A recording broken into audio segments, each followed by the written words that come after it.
All right, here we go. Today we have Daniel Phillip, the fourth male entertainer that I've interviewed involved in Diddy's freakoffs. Outside the dozen or so encounters that Daniel had with Diddy and Cassie, Daniel witnessed multiple instances of Diddy brutally beating Cassie and actually took the stand in Diddy's federal trial. Daniel, welcome to Vlad TV. Thank you for having me, man. Well, right around 2011, you were managing a male review show. That's correct. Okay, now you yourself, you would dance occasionally? Only when we couldn't find the guys that we needed. Like if we were spread too thin, if we had multiple shows going on at the same time, if I needed to fill in, then I would fill in. Like doing the stage, the side guy performances and stuff. Okay, and up to the point that you actually met up with Diddy, were you doing any privates? Because, multiple dancers that I talked to said that, women would pay them to go back and give them private dances, massages, which would turn into sex usually. Yeah, for me though, I was in a managerial position, so there's been a couple of occasions where I would have to fill in like that as well.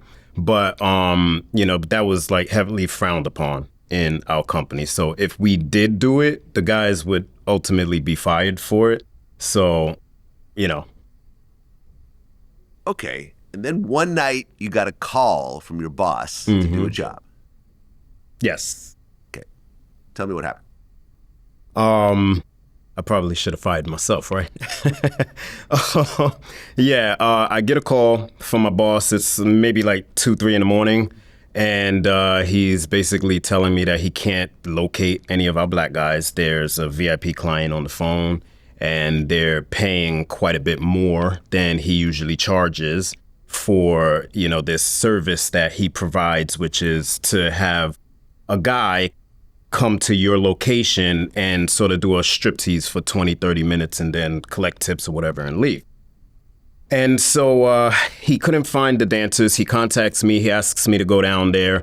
I told him that I would do it. And so I go down to the Gramercy Park Hotel, and I was supposed to be there for what was a bachelorette party. I get down to the hotel, and when the woman opens the door that was there, it was just this supermodel standing in front of me that, had nothing to do with a bachelorette party whatsoever.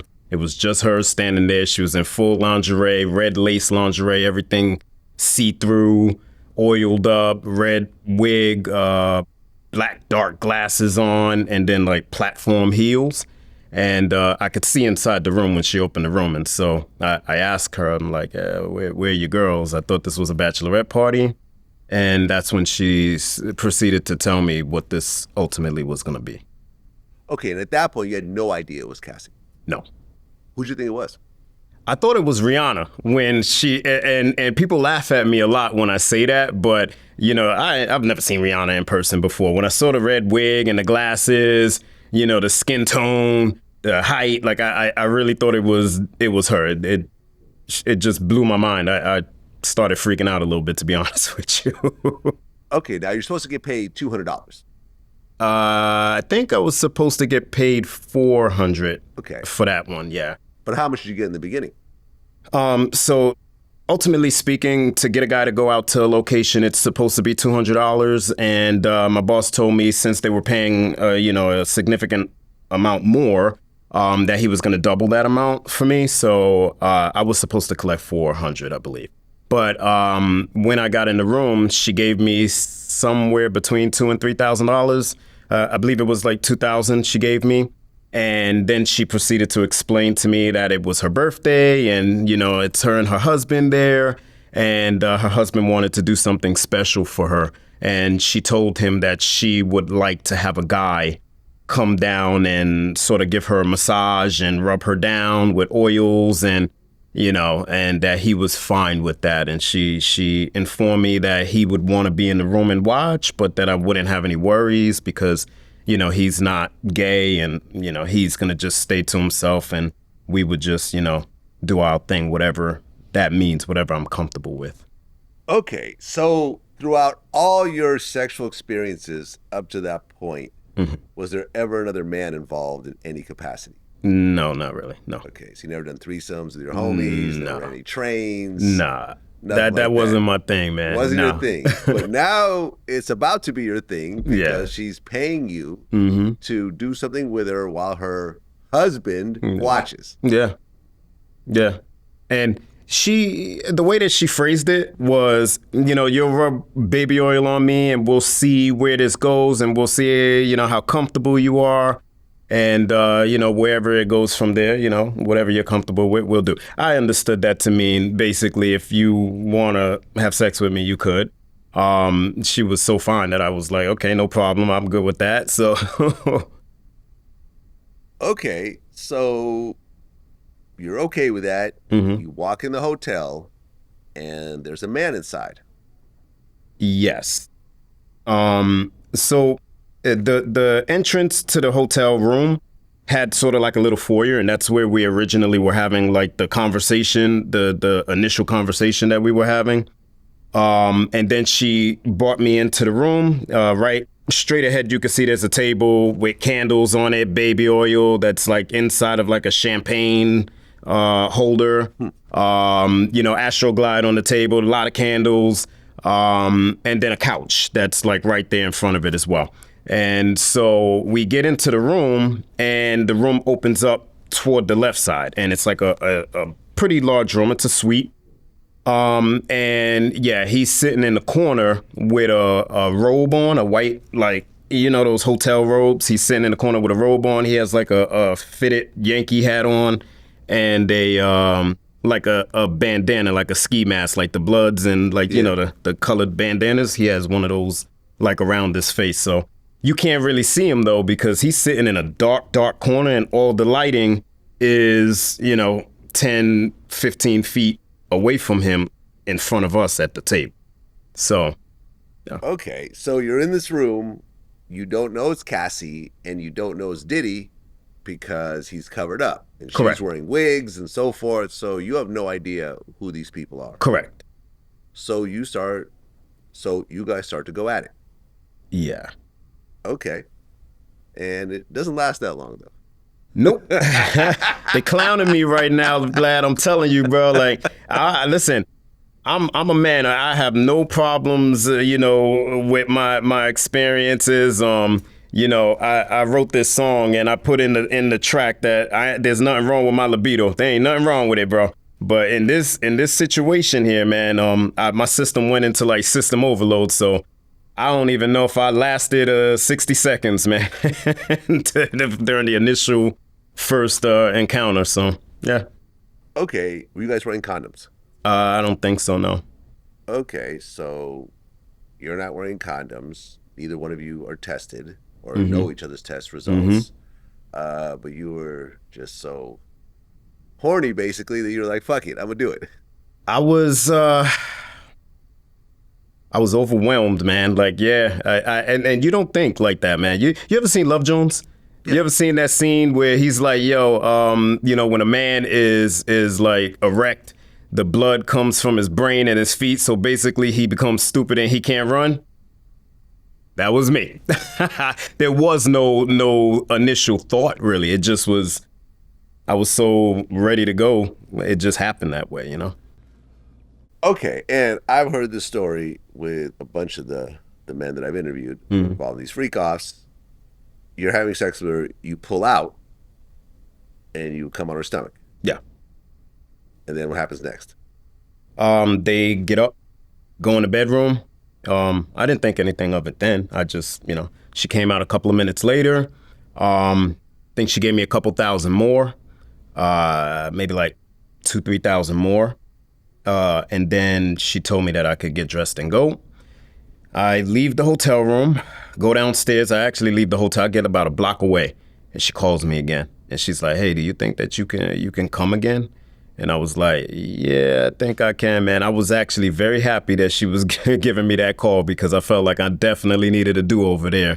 I was a little embarrassed by how quick that session was. So I went upstairs again, and then I was there for a few hours with her. During this time, were you and Diddy talking at all? Nah. He was quiet, never said a single word. The whole time? Both times? Until We were done during the second encounter that I came back upstairs. Okay. Then he spoke to me. What did he say? So, yeah, when we were done doing what we were doing, he comes up to me. We're both standing there, me and Cassie. He comes up and he's like, yo, bro, we really like you. You think that you want to continue seeing us like this? And I was like, okay, it's cool. So he tells her to take my phone number, but it was when he said anything to me at all, I instantly knew that was Diddy. Instantly. I was like, dude, I grew up idolizing this dude, man, like from the time I was in junior high school, man. So I knew like just about everything about this guy, man. I wanted to be just like him with the fashion companies and the real estate investments and, besides the music thing. I didn't know then that I could dabble in that. But yeah, there's only one person on earth that sounds like that, man. Like, yeah. So I instantly knew, who that was. I still didn't know who she was, though.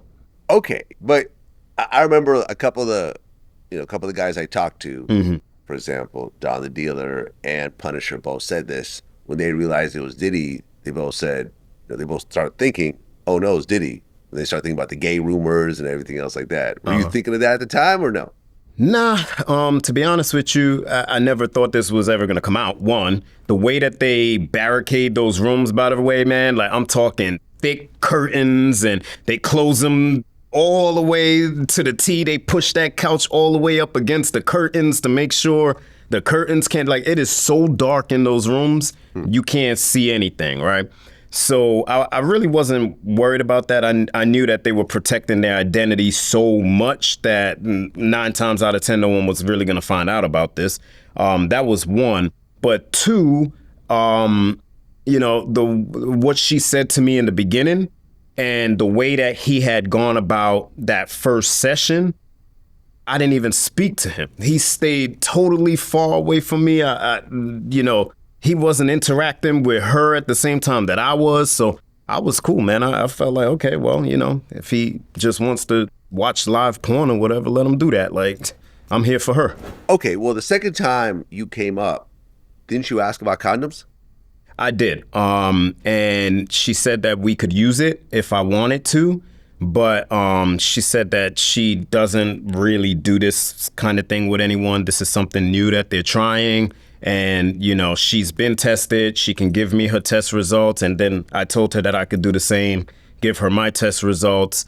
And so she said, trust me, I'm fine. I'm clean. You don't have anything to worry about. So I stupidly trusted, took her word for it. Like when you meet her, man, she has a way of convincing you. She's very soft-spoken. It seems very honest, seems very much like she wouldn't hurt a fly. So, and then there's that Love Jones, syndrome. So, yeah. Well, as you continue to meet with her later on and all these other times, you never actually saw her test results. No. Like, I gave her mine a multitude of times, and then every time that I would see her, she'd be like, oh, I did them, and I just need to log in. I can't remember the password. Can I text them to you? Can I, every single time. And you have to realize how she got away with that, right?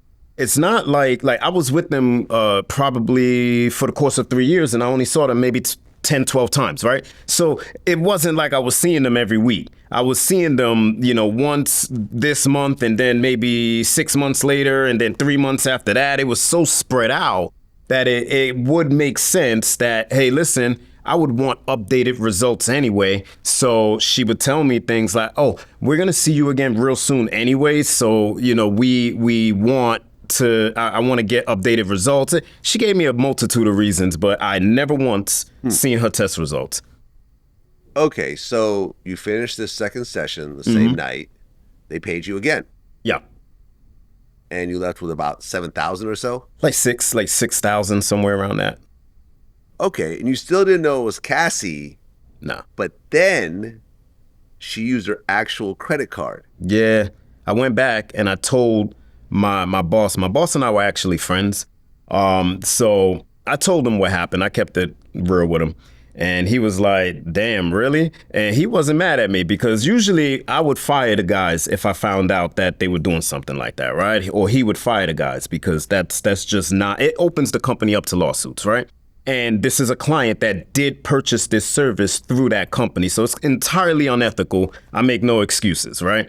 But at the same time, she did use her credit card and he looked it up. And he was like, oh, no, the name is Cassandra Ventura, and she is the girlfriend of Sean Combs right now. You could look at it, and that's the moment that I was like, oh, shit. Like, I just had sex with Cassie, and that blew my mind. In the words of Cameron, how's the pussy? Look, man, yeah, there's a lot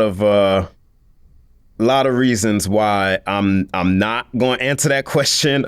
You know. Well, you came in a minute, so you pretty much answered it. So it's whatever. There you go. Vlad, I lasted 60 seconds, brother. Yeah. So you know, make of that what you will, brother. I don't think I've ever lasted 60 seconds like in my life. Thank you for you know stomping me down in the mud a little bit more, brother. I appreciate you very much, man. Okay, so you go through that first night, and then 2 weeks later, she calls you back. Yes, roughly, yeah. Okay. Now, understand, when I give you these timelines, and this is something that I would love for your audience to know, this happened 10 odd years ago, 13 years ago, if I'm not mistaken, right? And, you know, the timelines get jumbled up when you're going back and you're trying to, recall of all of these events that took place. But not only that, there was some traumatic events that took place during this as well. So my mind simply tried to forget about all of this. I tried to walk away from this and act like it never happened and just move on, live my life. And then, you know, this whole thing blew up and dragged us all back into it. So please don't hold me to the timelines, you know, definitively. But it is generally speaking what happened, you know. Okay, so the second time you came back a few weeks later, did he start being more involved in these sessions? Yeah, I think the second time that I saw them is when he started like directing. He started, you know, getting on his Steven Spielberg mode, you know, and he started telling us, you know, hey, I want you guys to stay apart from each other, look at each other in the eyes, you know, all right, babe, get up, go get closer to him, grab the baby oil, put some baby oil on him, you know, just it's just weird, man. Like I never had an encounter like that before, so to have another man, you know, dictating what to do with your sexual drive and energy, and like, you know, that is extremely frustrating. So, but yeah. How did you react to just the obscene amount of baby oil? Because I've heard just these crazy baby oil stories from every guy so far. Well, okay.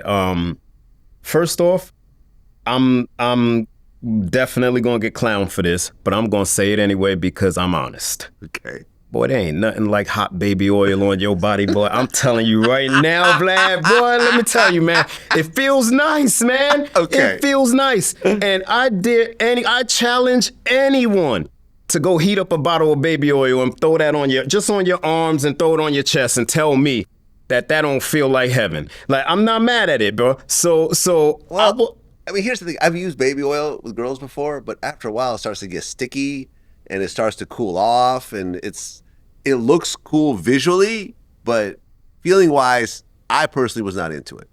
Yeah, well, you got to realize that dude was obsessed with baby oil, so we never got dry. There was no dry, sticky. You know what would? But you know what did get dry? The Astroglide, and that gets really sticky and like that's the thing that you know was more nasty feeling to me. You know, but man, listen, I'm telling you, heat up a bottle of baby oil, fam, and try it, and then come back on when you interview somebody else and be honest and tell your audience what that baby oil feels like. I wrote a song about it, Vlad. I'm telling you. I got you. Okay, and you described Cassie as being comfortably compliant. Explain that. So, she didn't seem to me like she was being forced to do this. Whenever, Diddy would be like, babe, go over there and, touch him in the chest. Babe, go over there and stare at him in the eyes. She just seemed comfortable to do it. She didn't seem like she didn't want to do it. She didn't give any attitude. She didn't give any, no rebuttal, no reservation to doing this. So, I felt comfortable around her. She seemed comfortable around me. And, I guess we both were compliant. The difference is I just wasn't comfortable with it. Like, it just was weird for me, but she seemed happy to do it. Now, in the beginning, Diddy was just like in the corner. Yeah. But at one point, he actually started to masturbate. Yeah, I mean, like, he started getting closer. Yeah. Like, to the point where you can hear him, jerking off around. So, how distracting was that? That it's not just like distracting. You're right next to you. It's not just distracting. It's offensive, to be honest with you. It feels offensive to, like, because listen, it's one thing if he comes in and he's like, yo, listen, we're gonna run train on this, and this is what it is, right? But the original agreement was that he would be in a corner somewhere and the interaction would be between she and I, right? And so, the closer he started getting, the more I started feeling that feeling a bit uncomfortable that he might try something. Thank God he never did, ever, right? Never even touched me, like even shoulder to shoulder, nothing. So, I mean, I don't know. Like, it's uncomfortable. It's very uncomfortable. And to hear it, like he's always standing, like, not behind you, but like off to the side. And you don't want to look at that. So you're trying to focus on her and you just hear this, like, that's nasty. Well, I've heard this from all the various escorts I've interviewed. And basically they would, have sex with Cassie. They would pull out. They would come on her stomach. And then by the time they did that, Diddy was like in the other room. And she would like jump up and like run and bring the liquid gold over to Diddy, try not to spill it, and they will close the door, and then you didn't know what happened. Was that pretty much the same thing with you guys at one point? Yeah, it was every time. And every time. I didn't catch on to the fact that they was really doing that. Like, I just thought that, oh, I'm finished. They know I'm finished, so they're going to go take a break. That's what I thought was what was going on. Until one day when I was not only bored, I was frustrated with this dude, like, directing this, and it was annoying as hell. Like, he wouldn't stop talking and stopping us from doing what we was doing. So I just was like, yo, I'm getting out of here, man. I pretended to come, and I pretended to come inside of her. Okay. And this was our second go round anyway. I had already came, and I probably was there half a day already. And so I was like, I'm ready to bounce. So I pretended to come inside of her. And they run off to the room like they usually do. But then a couple of seconds later, Diddy pops his head out the door and he's like, yo, fam, you came? And I was like, yeah, I came, bro. And he was like, oh, okay. He closed the door, went back in. About 30 seconds later, he pops his head back out. He's like, yo, fam, come on, man. You didn't come, did you? And I was like, bro, I came. Like, he's like, really? I was like, dude, listen, I came before, so maybe a little bit came out, but I don't know, man. But I felt like I came, bro. I felt like I had a orgasm, bro, like whatever.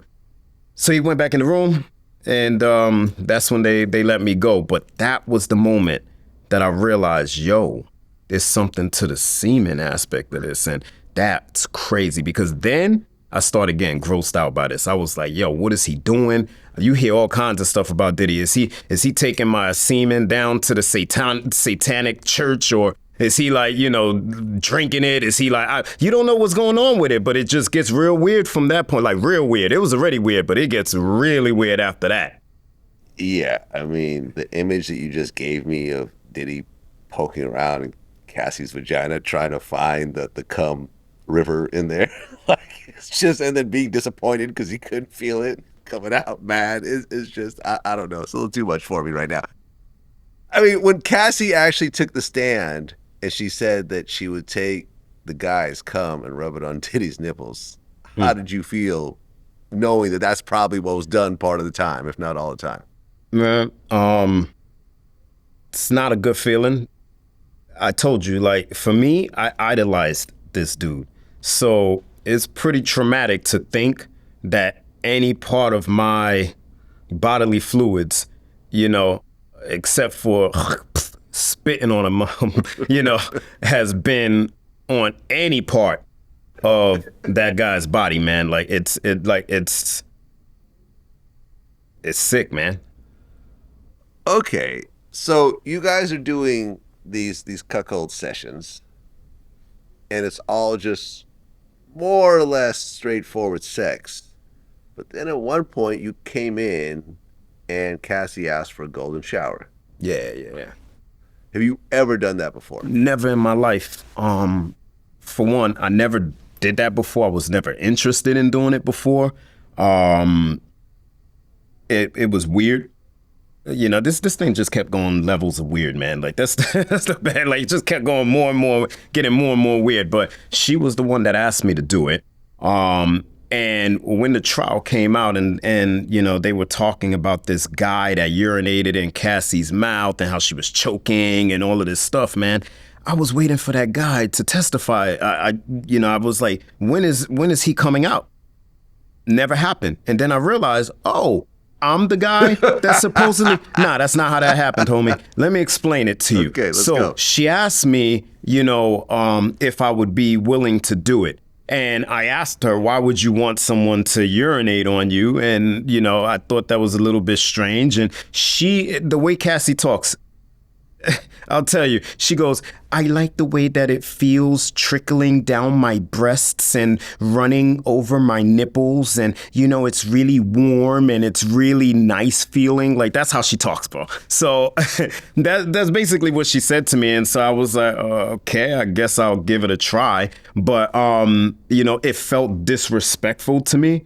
And so there's no way in hell that I would have ever urinated in her face, man. I urinated on her chest. I did that wrong, improperly, because she didn't tell me, how that was supposed to actually, happen. And so I went full commando. I went and took a full-on leak like I was at the toilet. And she's like, oh, stop, hold on, wait, that's not how that goes. She goes, you're supposed to let a little bit out so that it trickles on me. And then you hold back and you let a little more out. And I was like, yo, look, who the hell could pee like that, especially with an erection? I'm like, that's not that's not realistic for me. But anyhow, I did it. And after that, she jumped up, got in the shower, and then we proceeded to do what we were doing. But I guess she was turned on by that. That's, while I was doing it, she was definitely moaning and, feeling like she was hyper turned on by that. Did you ever do that again with her? Never. Just once? Once. Okay. So up until a certain point, although you knew it was Diddy, he was still hiding his identity. Yes. Then you came over to this one hotel and you walked in and actually saw him without his disguise on. Yeah. I was supposed to meet them at the Downtown Dream Hotel, and Cassie called me and she was like, oh, we're switching hotels. We're going up to the Jeremiah Essex house on 59th Street. And so she told me just wait like 30 minutes and then you go into the hotel, go past the front desk, don't ask for anyone, just go up to the room. She gave me the room number. I did that. I waited 30 minutes. I went, knocked on the door, and Diddy opened the door. As full-on Diddy, no mask, no hat, no nothing, trench coat, suit on. I was like, oh, okay. Well, he knows now that I know. Okay. Did anything change after that? Yeah, he stopped wearing masks. He didn't come out with a mask or anything on that session after that. But he did take a picture of my ID, my license, my driver's license, and was like, just in case, And so I was like, okay, well, I guess I better not say nothing about this. Well, 3 of you were together one night, and then Diddy and Cassie asked if they could invite another guy. Oh, man, yeah. How were you when they actually brought up the idea? I mean, now you're already dealing with this whole cuckold situation with Diddy fapping, a couple feet away from you sometimes, and now you're talking about, okay, now there's gonna be 3 guys, and including yourself. And how are you dealing with this? So I think I was the one that brought up the fact that, okay, well, if we're gonna be doing this with another person, then we got to be wearing condoms. So we definitely wore condoms during this encounter, but also it was shocking that she was asking me this because she was saying that it was just us. And I would ask her that quite a bit, like, are you doing this with anyone else? It wasn't due to the fact that I was jealous or anything like that. I just knew the risk that I was taking, and she constantly kept on ducking me with these test results. And so I would even text her about it and never hear anything back from her. So, it wasn't a good dynamic. But yeah, they invited this other guy, Clayton. That's how Clayton Howard and I initially met. And, we had some beef at first. We didn't like each other, but, we became cool. Okay, so they say that another guy's coming. So you guys actually start having sex before he arrives? Yeah, I was there for like 8 hours before. Right. So you guys are having sex, and then at one point, Clayton Howard, who you later found out was Clayton Howard, at that point you didn't know who he was, this black guy comes in, and what happens next? I think dude was devastated when he walked in to see me. I think he explains that, I don't remember this, bro, but he says that, I was engaged with her, and I think Diddy was also engaged with her at the same time or something like that. I think that's what he was claiming or saying. And that he was baffled, so he had to sit down for like half an hour, whatever it was, until Diddy pressed him and was like, yo, what you doing, bro? Like, you here to like get involved in this. And so we spent the next 2 days, all of us together, doing what we were doing. Okay, so did Diddy say this is a competition? Not to me. Apparently to him, that's what they sold it as. And so he came in there thinking that he needed to, have sex for his position or whatever. I truly believe that they did that because they wanted to have that competitive spirit between us. I think they saw in me already that it frustrated me that they would even ask me to bring somebody else into that environment. But what was I gonna do? I'm not really running this, you know what I mean? So this is not really my party. So, I agreed to it, but I don't think they sold it as a competition to me because I think they already saw that I was already aggressive, if you will, after that. So. Okay, so now the two of you and Clayton were like basically double teaming her, like one in the front, one in the back. Yeah. No DP, I assume? No what? Double penetration. Oh, nah. So they're not. We ain't touch each other at all, man. Okay. None of that. And also, I don't know about him, but I've never gone anywhere near Cassie's butt. Okay. You know what I mean? Got it. Yeah. Okay, so for 2 days, you guys are going at it. Mm-hmm. And Diddy sometimes joins in himself, right, in terms of having sex with Cassie. Yeah. He'll tell me, yo, go sit on the couch. Let me get some.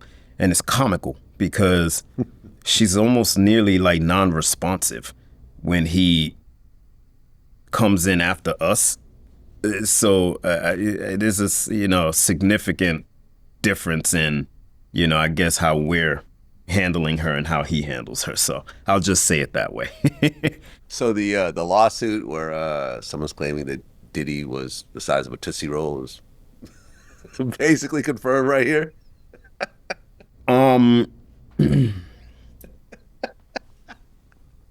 Next question, bro. Like, I'm not gonna sit here and talk about another man's penis on anybody's. Well, you kind of just bro. did. You said when he came in after you, he wasn't doing much. You heard so the way I said kind it, of man. inferring It's like, it. I got you, but I'm not gonna sit here and be like, yo, he was the size of this, the size of that. Like, I wasn't really looking at your man like that. Like, I was trying my hardest to focus on the female in the room. I'm messing with you. I got you.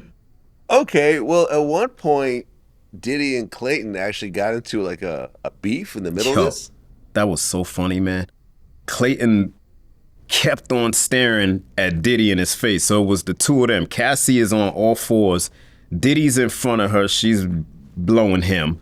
Clayton's behind her, you know, doing the doggy thing. I'm sitting on the couch like this is some BS. Like,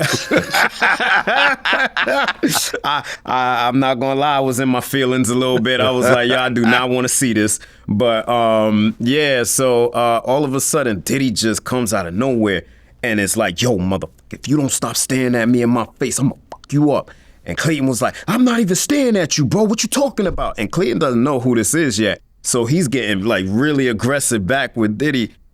I have never seen a human being move from one side of a room to another side of a room so fast. Cassie literally teleported on some David Blaine shit, bro. When I tell you, she was in front of them, literally in between them, and in 1 second, she was all the way on the other side of the room. Literally, like, she was terrified that they was about to start fighting in front of her. I'm guessing maybe she's seen this before and maybe even got caught up in the middle of those blows or something because that fear was real. But Diddy kind of backed off and was like, all right, man, I'm just saying because we here to have a good time. So as long as you know, man, and Clayton was like, yo, I'm trying to focus on the female, man. So if we could get back to that, then we good. They kind of left it at that. Cassie went back over.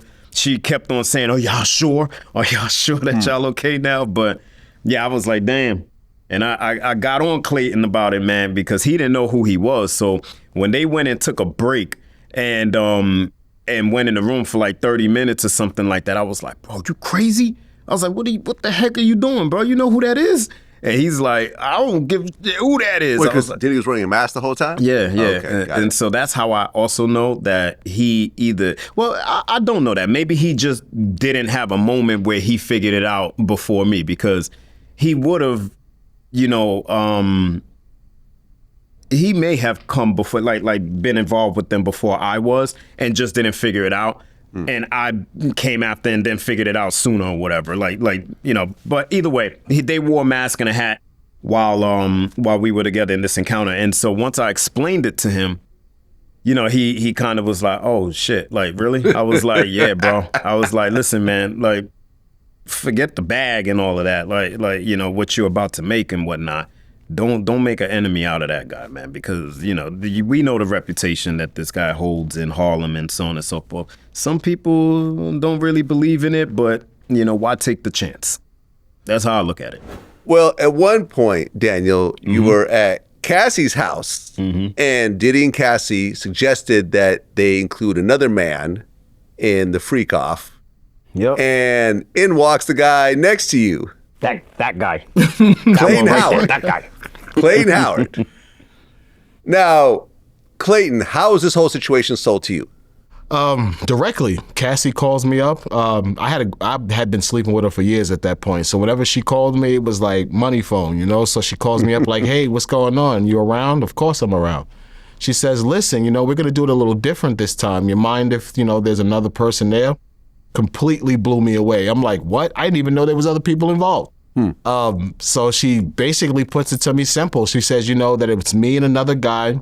Her husband doesn't want her to see two guys, so he basically wants the two of us to compete to see who's going to be the guy. So I took that as, you got to fuck for your spot. It didn't take me long to think about it. I said, you know what? I got to go do it. So off I was to the apartment. Okay, so when you show up, they were already going at it? Yeah, they're going at it, yeah. I walk into the room and, oh God, it was, I can just say it now because I'm already being clowned for it. It was heartbreaking. It was heartbreaking, Vlad. Yo, I'm being clowned for it too, homie. I'm just going to let you know. But you know what it is, Vlad, as a man, if you're put in a situation where you think you're making love to this beautiful woman for years, to walk in and see her with another guy's instrument in her face, like rubbing herself and slapping herself on the cheek, all types of thoughts goes through your mind. You remember kissing her on the cheek every time you saw her. You remember all of this. So I just fell back in the chair and I got Puff offered me a drink. He said, yo, man, you want a drink? I said, oh, yeah. And I mean, And I just took the drink. I started drinking and like, wow, what's going on, Clay? So I kind of fell into that for like 30 minutes until Puff came at me directly and said, yo, man, you all right? What you gonna do? Made a quick decision. I turned the hat to the back and said, you know what? Let's go in. Boom, I go in. Now, in this particular freak-off, everyone was using condoms. Yes. Yeah. Okay, this was something that you guys requested? Yeah. Yeah.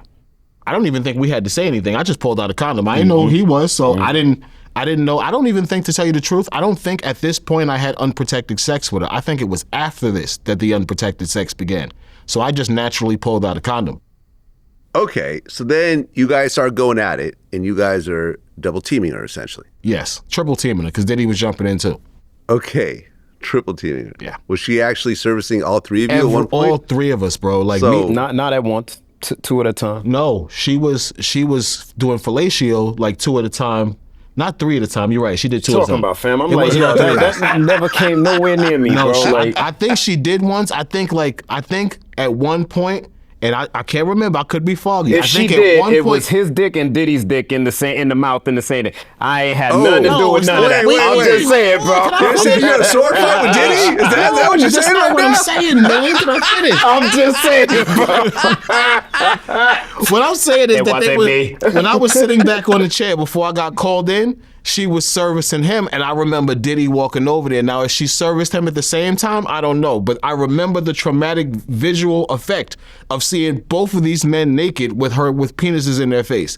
That was the most heartbreaking part of it, because I just was like, yo, you know something? This is just wow. It was crazy. It was. So penises is plural.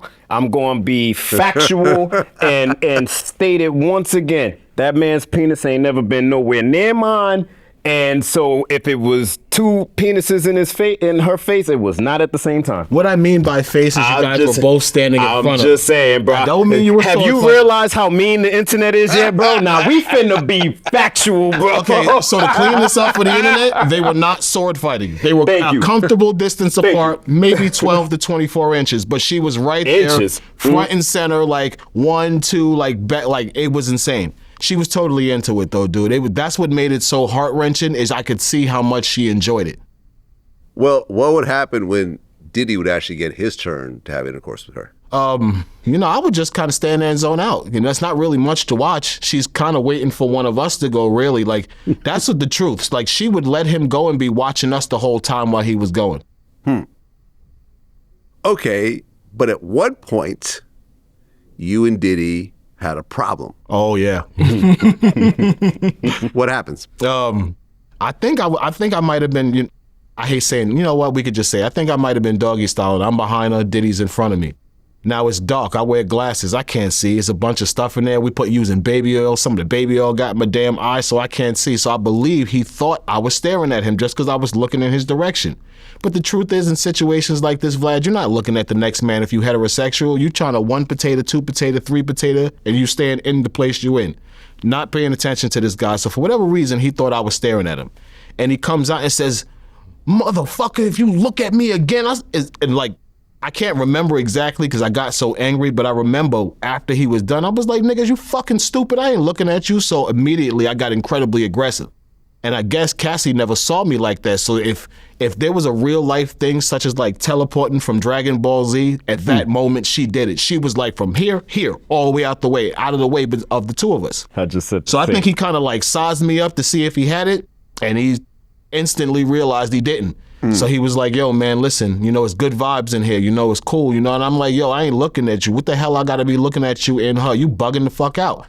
And after that, he kind of cooled down. He said, all right, we took a break. He went in the room. And when he went in the room, Daniel was like, yo, you know who the fuck that is? You out your damn mind? So you didn't know who Diddy was at that point? Didn't know who he was until after this encounter when I met up with him. And he was like, yo, you know who that is? Right, because Diddy was wearing a mask, like He a wore a bandana. mask, yeah. at He this wore a time? t-shirt, like a bandana t-shirt. Yeah. I think it was actually like a black t-shirt he used to just tie around his face and a baseball cap.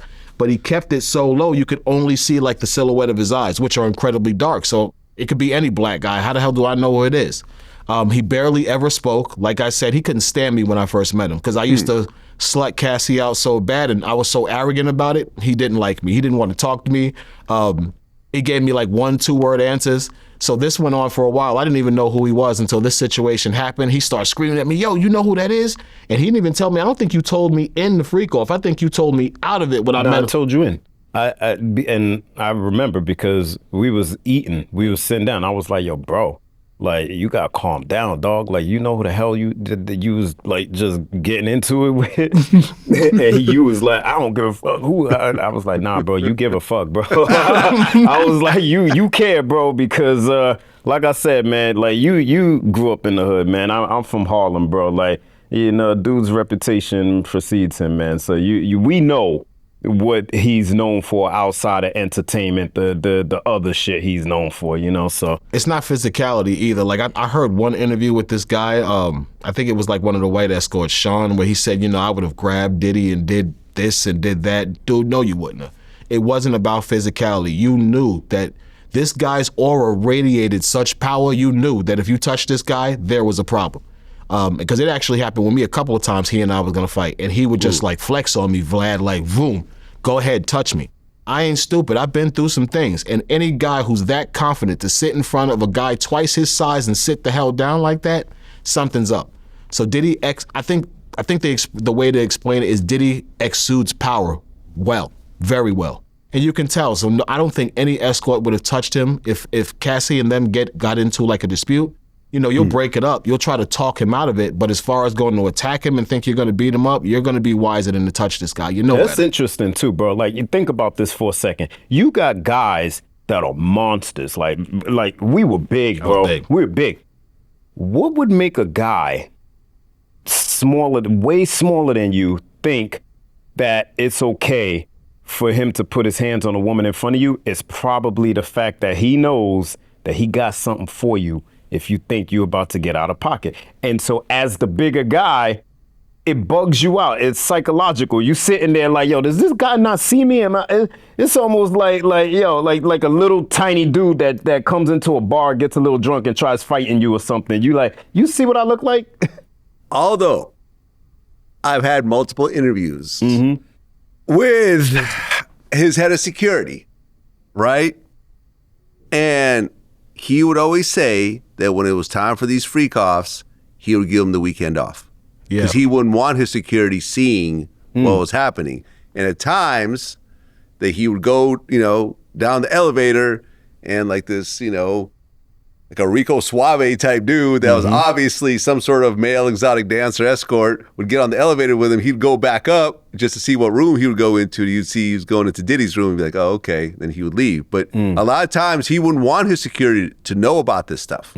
So it was probably just Diddy trying to bluff y'all. I realize that now. now. Here's the question, though. Here's the question.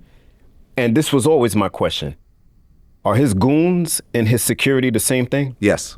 Okay. See, I didn't know that. Yes. Okay. I put that together too. I put that together too, Vlad. After the fact, like now, I said, you know something? He really was alone that whole time. He really was alone. He was alone. Yeah. He was alone because that he whole didn't time. want people to see this. Yeah. He didn't want people to know about this. Well, it actually makes sense. In the spirit of being intelligent, it was an educated guess. I get it. No one's saying you're stupid for assuming that. Yeah, no, it's a good assumption. But the reality was, it was just him. Yeah, that's interesting. Well, this whole thing, Clayton, was billed to you as a competition. Who won this competition? I won. I did. I won. But what did you win? I won years of lies. You know, to tell you the truth, I won years of lies. They told me he was fired. I won. This is when they started tricking off on me. Vlad flying me to Miami, LA. Oh, really? Oh, yeah. So the whole thing was just fake. It was fake. Like, once we reconnected and we started talking, he's like, yo, I kept seeing him for like 2 years after that. I'm like, word? He's like, yeah. So they basically lied to me, started flying me around the country to Miami because they didn't fly me anywhere until after this competition. Once this happened, I think like maybe a month later, she came back to New York. I smashed her out again. She was like, yo, would you ever go to Florida or LA if I call you there? And I'm like, yeah, for you anywhere. You know what I'm saying? I'm not thinking she's serious. Maybe 3 weeks later, she calls me like, hey, I'm in Miami. You want to come? I think it was December. It's freezing in New York. Absolutely. You're paying for the ticket? Yeah. What's your last name? Bang, bang, bang. I give it to her. She books a JetBlue flight to Miami.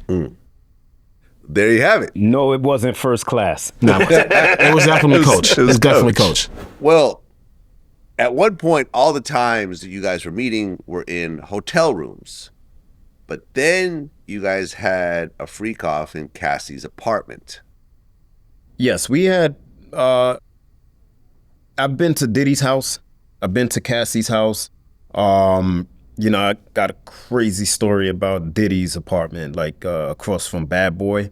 But yes, we did have these sessions in their apartments as well. Right, but this one time in Cassie's apartment, things went really badly. Yeah. Okay, explain what happened. This was the first time that I saw him put hands on her.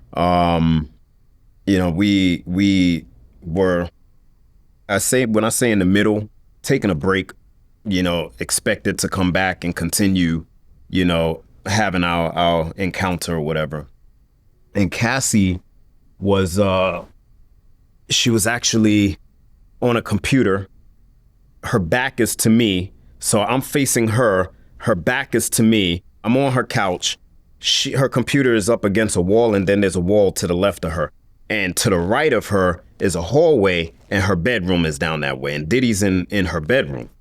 And so all of a sudden I hear, yo, babe, come here. Diddy's calling Cassie. And she's like, okay, hold on for a minute because I'm on the computer and I have my personal information out right now. And so all of a sudden, I just see a bottle of liquor fly past her face and hit the wall right next to her. And she gets freaked out. And all of a sudden, he comes running, grabs her by her hair, literally by her hair, and drags her off the chair into the bedroom and starts beating the crap out of her. All I hear is smacks and her screaming, I'm sorry. And, when I was younger, like a little kid, I used to see sometimes my mother, I've seen it several times on a multitude of occasions. My mother used to fight sometimes physically with my little brother and sister's father. It would generally be her hitting him and him like trying to hold her and push her. As a little kid, you know that feeling where you're ready to just pee on yourself. You're so scared. It's the most traumatic thing that you can experience. It was in that moment that I realized when you go through something like that as a kid, it doesn't leave you unless you actually address it. I never addressed it. In this moment, that little boy came racing up inside of me. I was terrified. I had that feeling in my stomach like, oh my gosh. And then on top of that, I'm a fairly big guy now. But I looked like I ate me back then, man. I was huge. I knew if I attacked this guy, there was nothing he could do about it. But I also understood already who this man was. And I also understood what it most likely is going to mean for me. I'm most likely going to probably end up losing my life, end up a paraplegic or something, because there's guaranteed 6 or 7 big ass dudes with weapons, all this shit. And then 9 times out of 10, Diddy most likely has a gun somewhere in here. So, where's this going to go? And, the other thought that goes through your head is if this gets bad and you end up in this situation where you're fighting this man and the cops are called and no one dies, nothing, there's bloody. Who in the world do you think this woman's going to side with? All of these things are racing through your mind. And so I'm standing up and I'm sitting down and I'm like a spinning top, bro. I don't know what to do. And then I sit down for a while. I'm just thinking, I'm thinking, I got to do something. And, they come walking out the room like nothing happened. I could see she was visually upset. But your man, he comes out and he's like, yo, y'all ready to continue? And I'm like, what? I'm 100% expecting him to be like, yo, bro, you got to go now. It's time for you to go. Like, we done, like, whatever. But that's when I realized, oh, this happens all the time. This is a normal part of their relationship. I couldn't do anything. I mean, she came over to me. She was visually upset. It looked like she definitely didn't want to do anything then, but she started rubbing on my chest and stuff like that. And I couldn't get into it. I was like, couldn't put hands on her, nothing. And they just saw that I was so upset. They ended the session. He was like, yo, bro, I think it's time for you to go. And so they let me go. Okay, you said there was a crazy story in Diddy's apartment. What happened there? Yeah, man. It's crazy, bro. He lived in, I think it's 210 West 56th Street. It's like a crazy tall high-rise building, maybe 70, 80 floors in this building, right?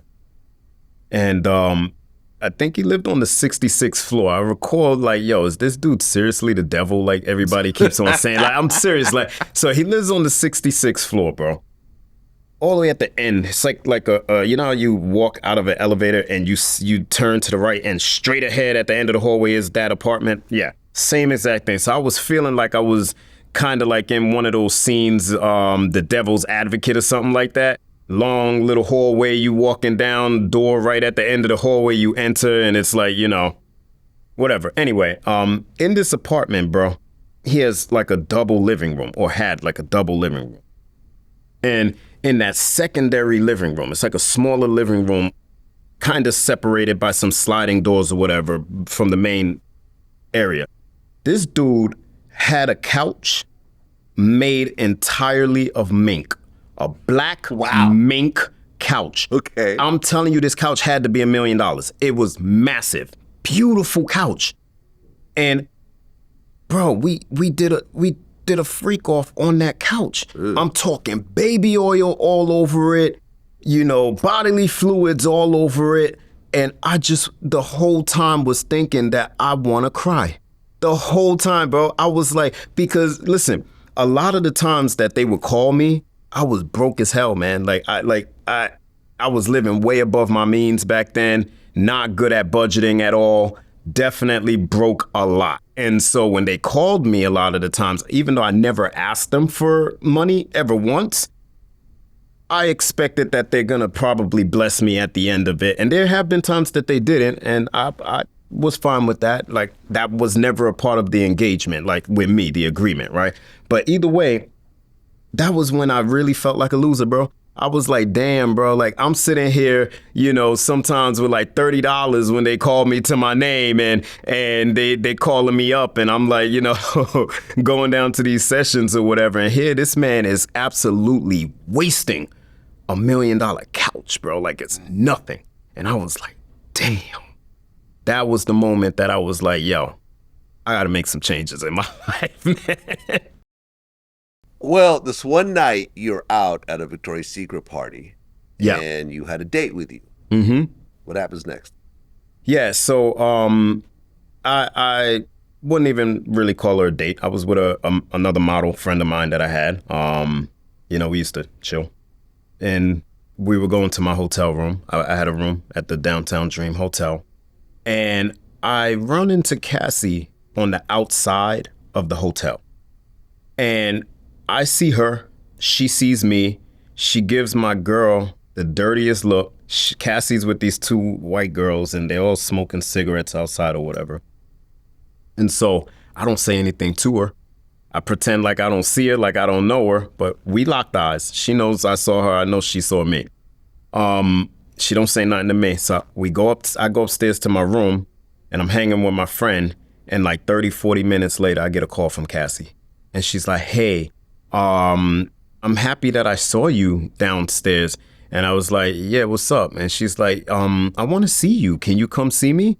And I was like, okay. So I went to go see her. She cock blocked my session, one, like, you know, my own personal thing I had going on. And then two, you know,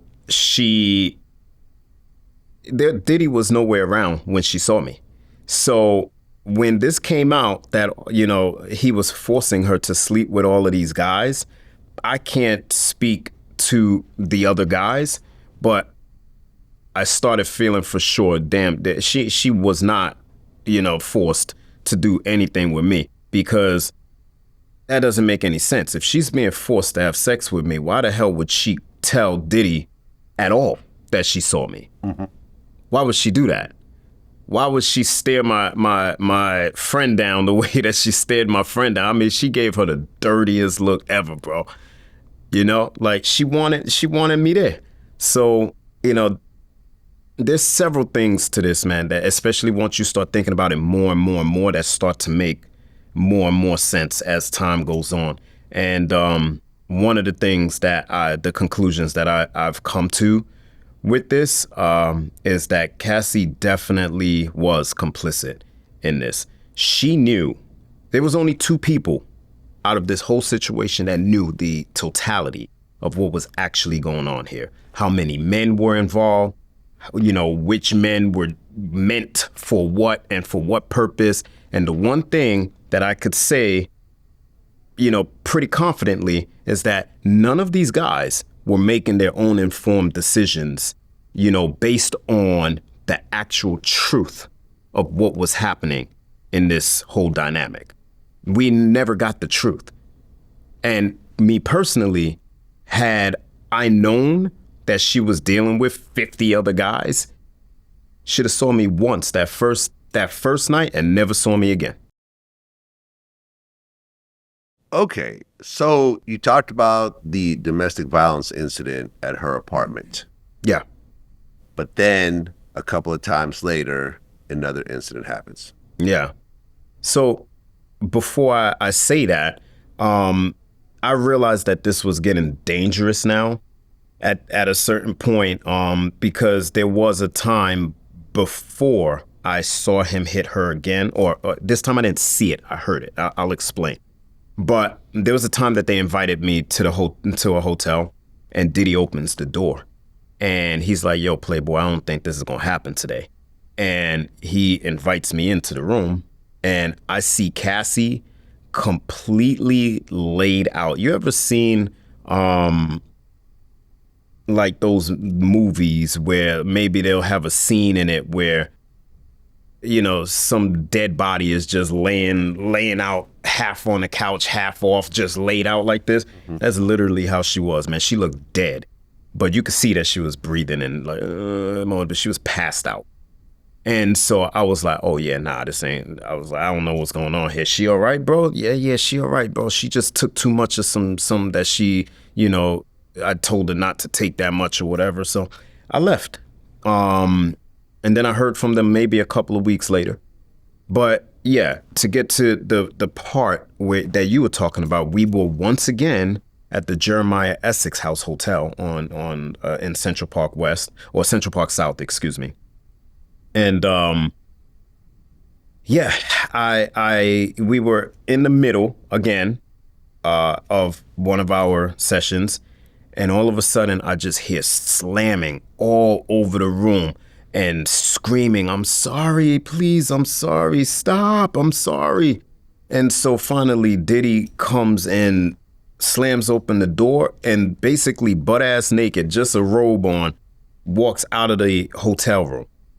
And that was my answer again, right there. You see, I was very aware of what was going on, right? And I was paying attention. So the fact that he walked out of that hotel room with no clothes on and didn't come back for like 10, 15 minutes told me what I needed to know. There are goons somewhere on this floor. He has another room full of people in case he needs them that are going to come in here and handle business if I think I'm going to get out of pocket in any kind of way with this dude, right? For doing what he's doing in front of me. So he leaves. Cassie comes running out of that bedroom. She jumps into my lap, and she is literally like a shake weight. Like, you know those things that, like, you hold them and shake them? That's how hard she's shaking in my lap. And that was the first moment that I really had to try to get her away from him.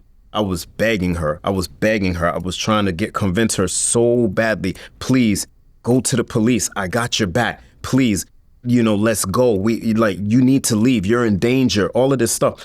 And, she tried convincing me that she's fine. And, she needed to do something different or something. She said something to the effect of that. And then I'm like, no, you have to understand you're in danger. She just starts kissing me, man. And I'm pretty sure it was to shut me up. But that was the first time that we actually got that intimate, because she would save things like that for him, like actually getting that intimate to kiss the guy or whatever the case may be. Well, at least in my case. And so, yeah, we started going in. And, after the first time he hit her in front of me, I may have seen them a couple of times after that, and I had erectile dysfunction, man. The whole time there was nothing that I could do to get up. He would try to give me like Cialis and stuff, and it wouldn't work, man. I was traumatized after that, bro. Like I felt so guilty that I did not do anything during that session that I was completely in my head after that, 100%. But this session, I had no problem getting up until I see Diddy pop his head around the corner and he's like sneaking and he's like, he sees me see him and he comes back like this. And I'm like, yo, bro, this weird man. Like, yeah, bro. So after that, it was done, bro. Right back down again. I was fine. Like, I wasn't good anymore. So. Okay. So now you've seen 2 violent sessions. Correct. Between Diddy and Cassie. You came back one more time after that? Possibly. I told you the time frame gets jumbled up. That could have been the last time that I saw her. Or I may have seen them once or twice after that. But the only reason that I was going back was because I was trying to convince her to leave him. I was trying my hardest. Cassie had this thing where she only responds to text messages when she wants you to come do a freak off. That's it.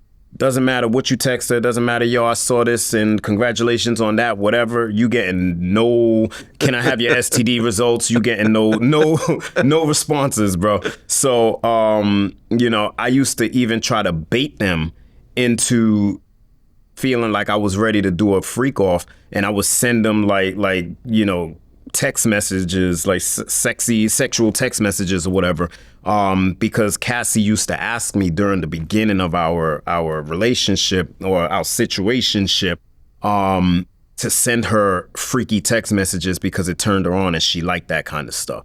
So I even tried baiting it, but that was my way of trying to, see if she was okay and try to get her to please leave, go to the cops, do something other than what you're doing right now, because I don't want to wake up one day and hear that you're dead. Well, you went from 2011 to 2014 with these like 2. The beginning of 2014, yeah. And then at some point in 2014, it stops. Correct. She doesn't contact you. She doesn't respond to texts. Yeah. That's that.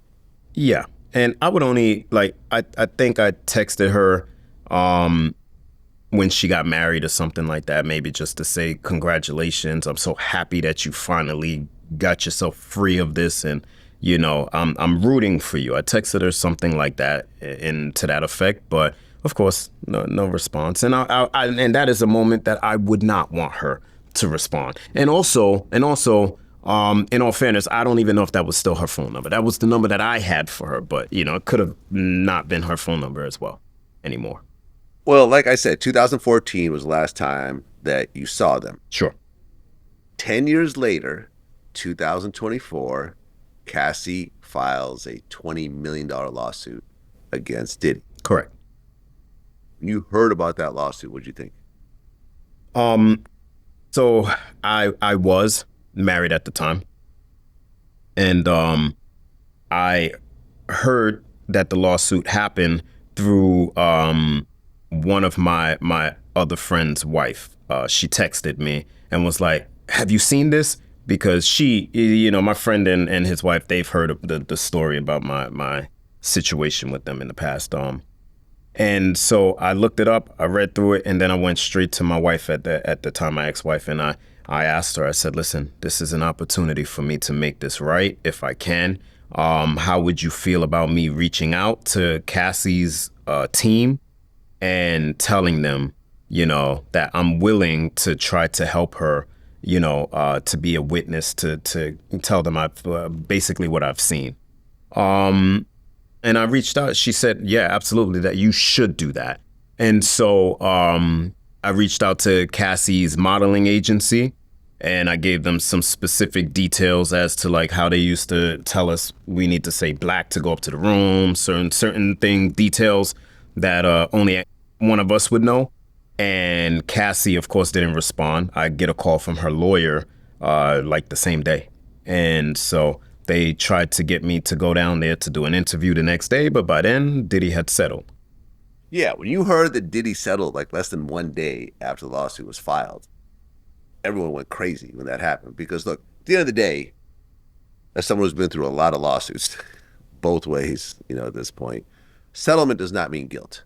Correct. It just means it's cheaper and less damaging to just pay this person and go about my business and potentially go to court, have it last year's, potentially spend a lot more money and have everything out in the public.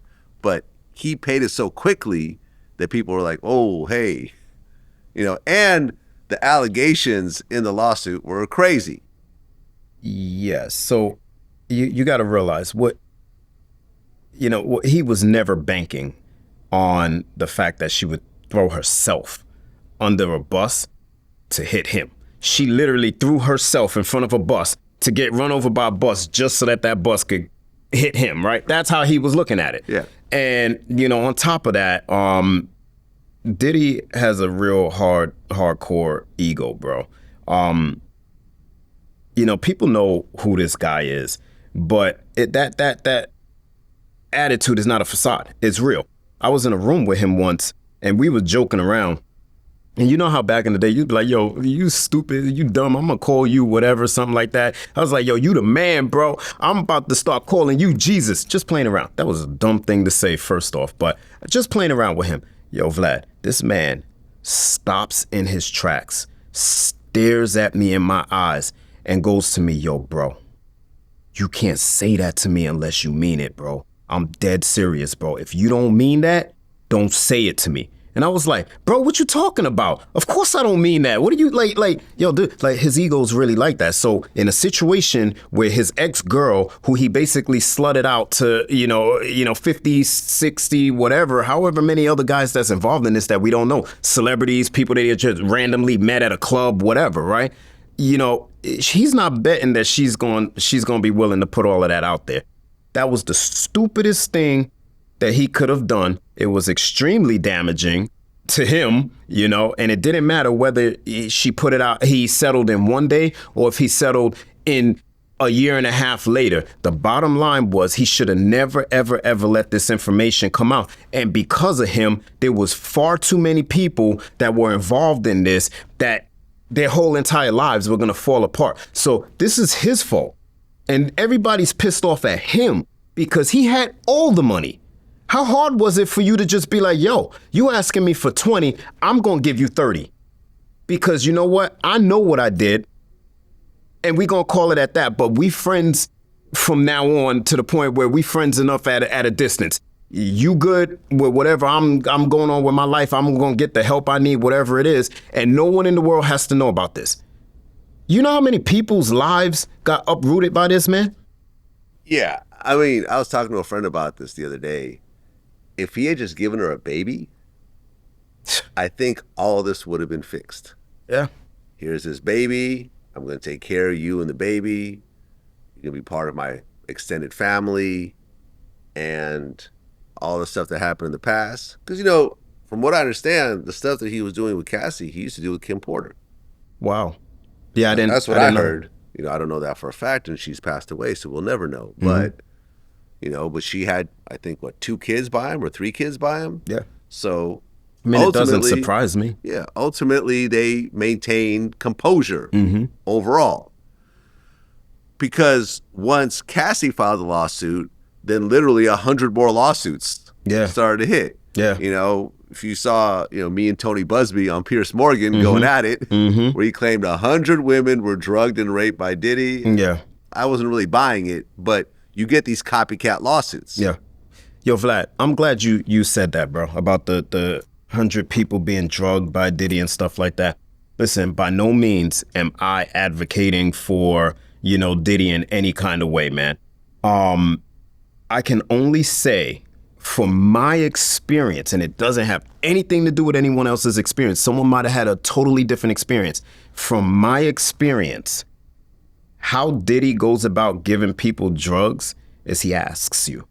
He asks you if you want to try this. Do you want to try something this is how it's going to make you feel, whatever. Now, him being a scumbag and giving you something entirely different or a different amount than, he's telling you he's going to give you, that's a total different situation, right? But, he asked me. He didn't try to drug me with anything that I know of. I know they were trying to say that baby oil was laced. I've never once put baby oil on and started feeling extra, I didn't believe anything. any of that. Yeah. I didn't believe any of it. Yeah. And on top of that, you know how many times he would ask me to go to the store to get a bottle of baby oil because they're out of baby oil, bro? I'm dead serious, man.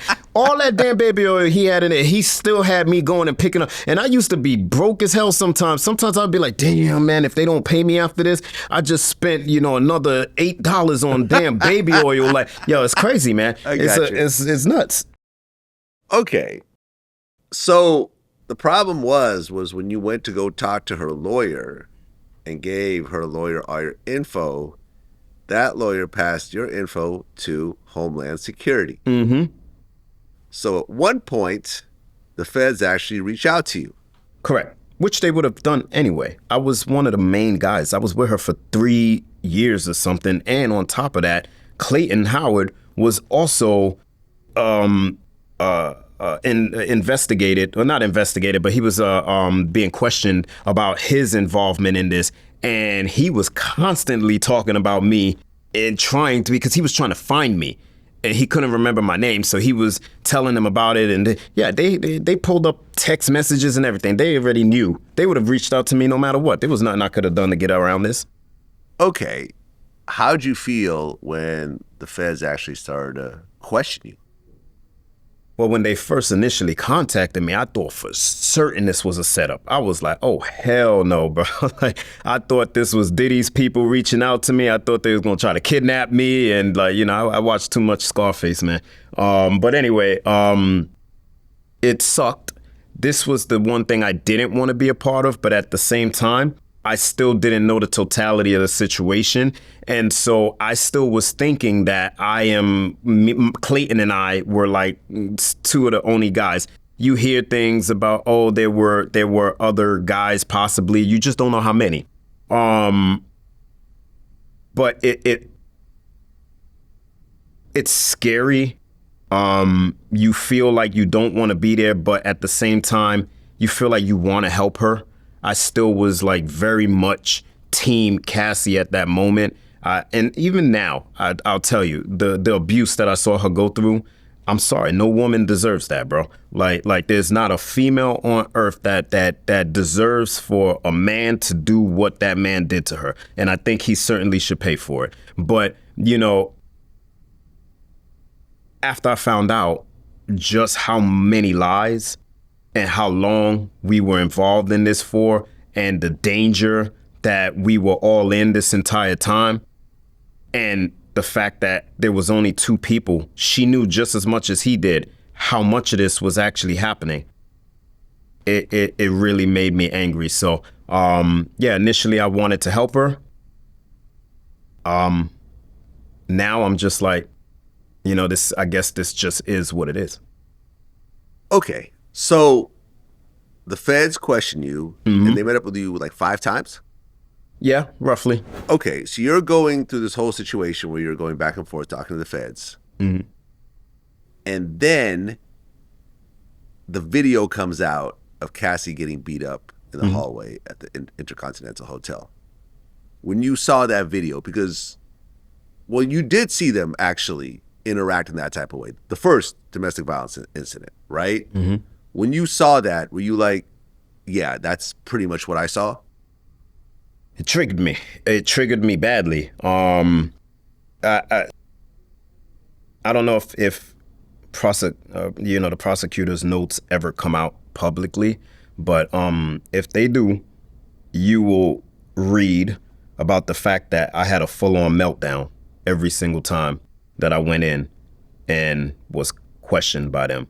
Because every time I got to the part where I saw him doing that to her, the guilt that I've been holding for so many years, man. And then to see it again visually, in a way where it's everywhere. all the time, constantly in your face, no matter where you go online, social media, news channels. It's there. And I was one of those guys that was physically there. I never dealt with it. I never addressed it. And so, you know, it definitely messed me up. And I was having a very hard time being questioned by the feds. Well, yeah, up until that point, Diddy had an Instagram post saying, all these lies about me are all fake, and I will defend my family's honor and get to the bottom of the truth and everything else like that. Then that video came out. Then he posted a different video like, yo, fam, I was fucked up. I was in a dark place. I'm talking to God right now, trying to get close to my Christianity, and, you know, I need to get help. I mean, did you think that video was sincere when you saw Diddy? Of course not. I mean, ain't that the video you would make? That's the video I would make. Right. If I was him. It would have probably been a lot better than that, because it's just, you know, and even then, I think it would have taken people to literally see Diddy online crying his eyes out, profusely apologizing to her, saying, you know what, I'm not even mad that it came out. I've been running from this. I don't want to run no more. Like, it would have took a moment like that for people to be like, yo, this dude, it's really messed up.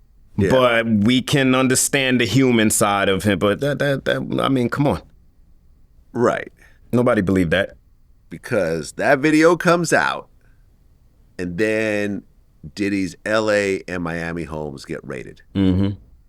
And then you start to realize that, oh, this is starting to get real. Yeah. When you saw the homes raided, what'd you think? I thought that this was the moment that he was going down. I already knew it was coming. Right, because you already talked to the feds. I was talking to the feds. They were already telling me, and, you know, all the other people, I guess, involved in this, that, you know, he will be arrested. He will be taken down, whatever. He knew he was going to be arrested. You know, like, his lawyers were up to date on this. So it wasn't a shock, but I explain it like this. I say there's a very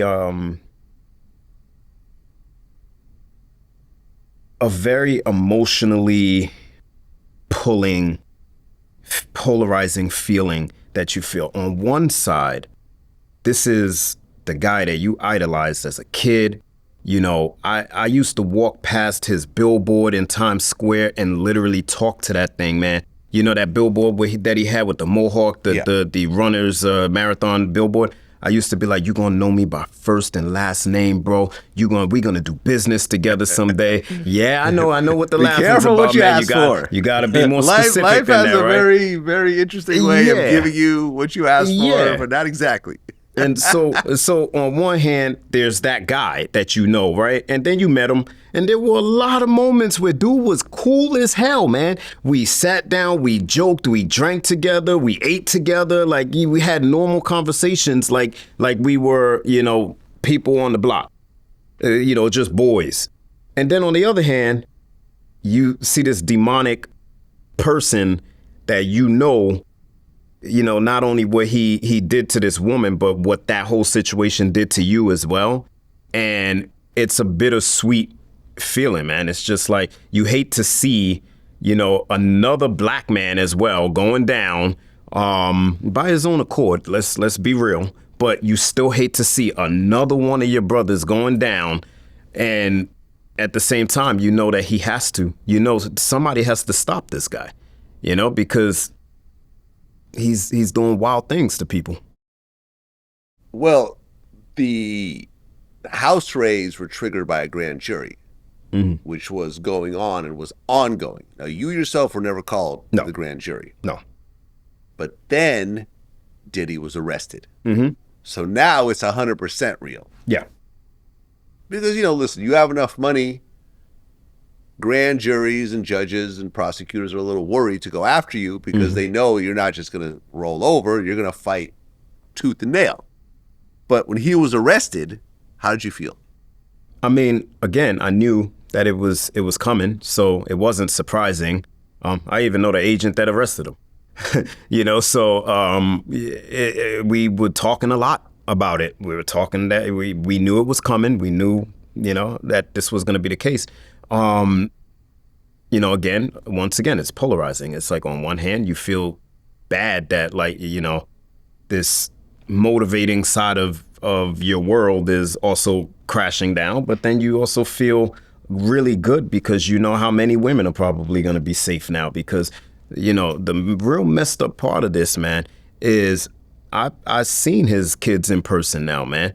And, I'm telling you, man, those two twins that this guy has, they are absolutely stunning in person, man. They're beautiful. And it almost feels like an innocence to them. I don't know them. I'm not claiming that, but I'm just saying I was receiving when I walked past them in that hallway, and even the son, Christian, which is why I will also say that it could be the complete opposite with those twins, because he seemed like there was an innocence to this guy, man. He seemed sad to see me walking by. He didn't try to grill me or none of that, man. He just kind of looked at me like he was curious to see, what that guy looked like in person or whatever. But, this guy has this beautiful family, man, and he's out there kicking the hell out of other people's kids, man. And it's not just these are girls. Well, at one point you get subpoenaed to take the stand. Yeah. Were you cool with that, or were you dreading that? No. And I'll tell you why I was subpoenaed. I got subpoenaed because I asked Maureen Comey if I would be able to testify under a pseudonym, because I was extremely worried about, my business. I have a construction company. I have some pretty big projects on the table, and this will be extremely damaging to my career, but not only that, to my family. And so I attempted to testify under a pseudonym, and it was explained to me that I would not be able to do that due to the fact that Diddy had the right to address his accusers in court. Now, very strange, because I know that there were several women involved in this case that were able to testify under a pseudonym. Oh, yeah. And apparently... Jane Doe, a.k.a. 50 Cent's baby mother. Hello. And apparently, several of the men had made the same request. What was that about? Because our whole entire worlds got uprooted. Our lives basically got destroyed. And we had no choice. It felt like I was a pawn in a much bigger intended, scheme here. Mm-hmm. Right, because if you look at my back and forth with Tony Busby, when he claims that the feds talked to some of his accusers, mm-hmm. and they all passed because they weren't being interstate trafficked and so forth. You were not interstate trafficked. I wasn't. I was only dealing with them in New York. Yep. You're a local guy. Yep. And yet you were called to take the stand. Punisher, who I interviewed, was not interstate trafficked. They did ask me, though. But I was running my business here, my company. I couldn't just up and go be in LA and Miami and all of these things. They asked me that. And then they asked me if I would also start a private, swingers club type of a situation. And I asked him if he would invest in it. And he was like, oh, nah, I can't do that, bro. I can't do that. But he said, but if you figure out a way to start it, man, I'll be one of your best clients. Well, yeah, my point is, when I was arguing with Busby, was that I don't think his clients had any credibility. Mm-hmm. Because here's where Punisher is. You guys all took the stand. You guys were used by the feds. But all these 100 clients that he claimed were drugged. You were never drugged. So, were you? This is gray area, right? Okay. You have to consider the word, I guess, drugged, right? So I was offered something that I thought was Molly. And whatever it was that they gave me made me really, really jittery within 30 minutes. And then I became really chatty. And then they got a little annoyed at me. and they gave me a few $1,000, $3,000, $4,000, and was like, yo, go walk it off, whatever. We'll call you in a little bit when you're feeling a little better, and you can come back up. And so I left that apartment, Cassie's house, and which is on 59th Street, right? Like in West End Avenue. I was in Times Square in 30 seconds, bro. And I was handing out $100 bills to every single person. I was like the Oprah Winfrey of Benjamins, bro. You get a Benji and you get a Benji and you get, like, I had a huge crowd of people around me. And, you know, it's funny, right?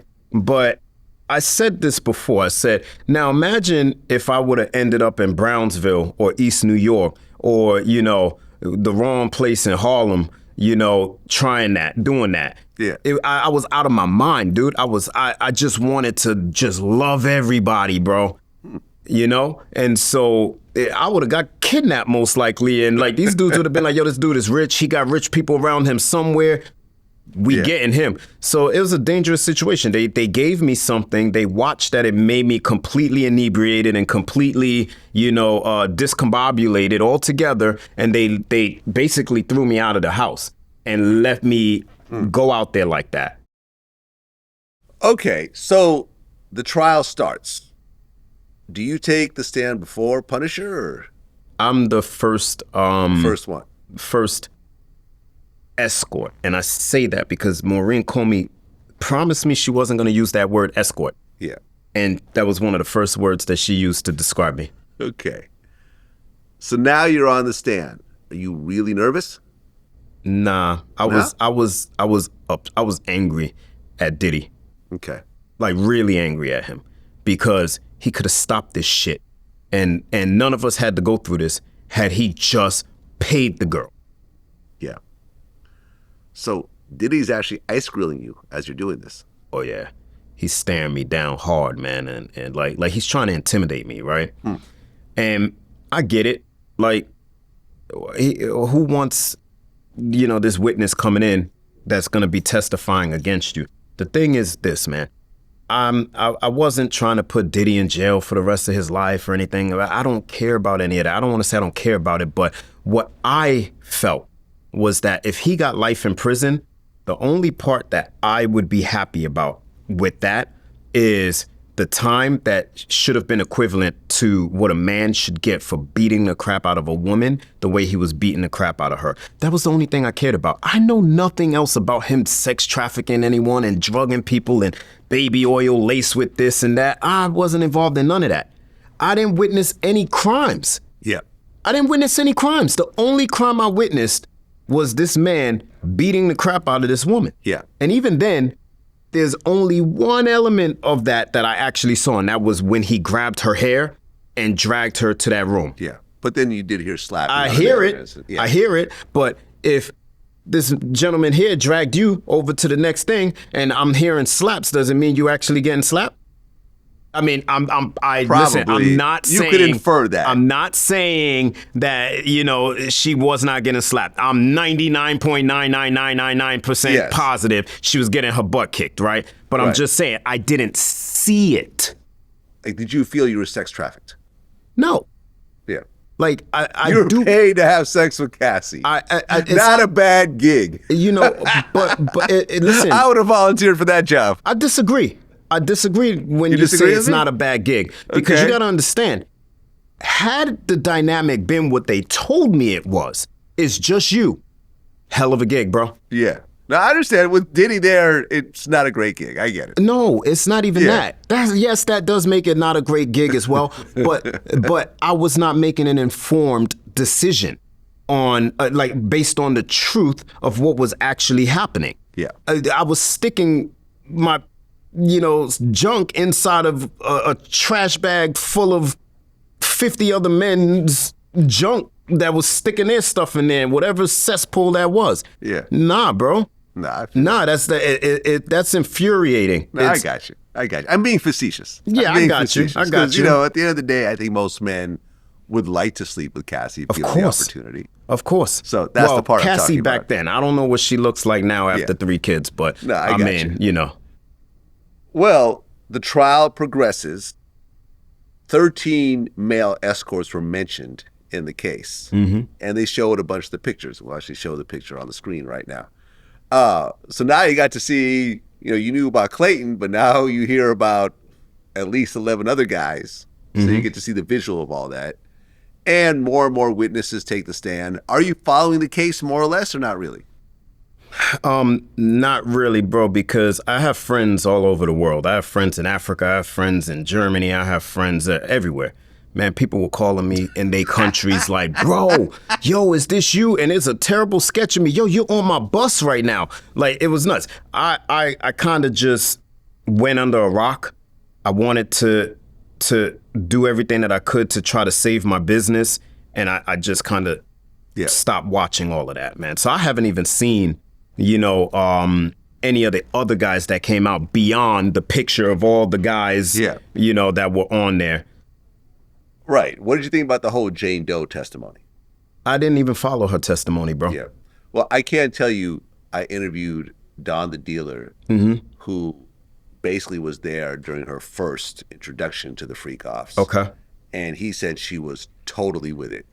Wow. And she would be like clapping and like giggling. And she was essentially almost running the show at one point. She would pick out the underwear, and they had dozens of sessions and so forth. And once again, nobody was being forced. The girls were with it and so forth. And he was with both Cassie and Jane Doe at one point. So the trial progresses, and then it gets down to the verdict. The jury deliberates for, I think, 2 days? Me, personally, I called it. If you watch, there's a red carpet interview that came out a couple days before the verdict. With my girl Shirley Jew. She asked me what I thought was going to happen. I said he's going to beat the RICO. He's going to beat the sex trafficking. He might get hit with the prostitution, but that's kind of a slap on the wrist kind of charge. There's no mandatory minimum on these. Yeah. That's what I see this as, because I'm not seeing all this RICO sex trafficking stuff. I think is all a stretch. Jury comes back and says exactly what I predicted. Yeah. When you heard that verdict, what'd you think? So I definitely, I told you, I was not an advocate for, dude needs to go to jail for the rest of his life, even though I wasn't against that either, right? Like, I definitely was like, if he spent the rest of his life in jail, then people are probably going to be a lot safer for a lot longer, right?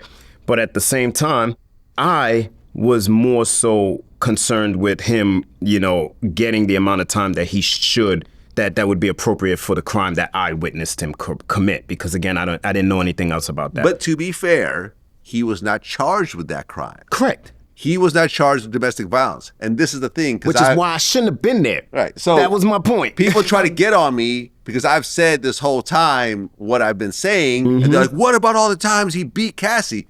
Yo, horrible.